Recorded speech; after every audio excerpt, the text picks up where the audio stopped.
জায়গায় যদি বিসমিল্লাহ পড়তে ভুলে যান, আপনার জীবনে বিপদ আসতে আর কিছু লাগবে না, বরকত কমতে আর কিছু লাগবে না। এই 3 জায়গায় যথেষ্ট।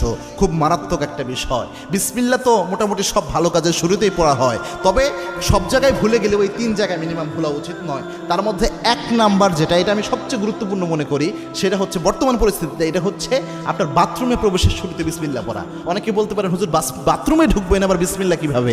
বাথরুমের শুরুতে তো আমরা আল্লাহুম্মা ইন্নী আউযু বিকা মিনাল খুবসি ওয়াল খাবাইস পড়ি, এটা না আমরা পড়ি। হ্যাঁ, এটার ব্যাপারে আল্লাহর হাবিব সাল্লাল্লাহু আলাইহি ওয়াসাল্লাম জানিয়েছেন, আল্লাহর হাবিব সাল্লাল্লাহু আলাইহি ওয়াসাল্লাম জানিয়েছেন, কোনো ব্যক্তি যদি বাথরুমে প্রবেশের সময় পড়ে আল্লাহুম্মা ইন্নী আউযু বিকা মিনাল খুবসি ওয়াল খাবাইস, এর ফজিলত হলো ওই ব্যক্তি বাথরুমে প্রবেশ করলে বাথরুমের মধ্যে যে দুষ্ট জিনগুলা থাকবে ওই ব্যক্তিকে দেখতে পাবে, কিন্তু কোনো ক্ষতি করতে পারবে না।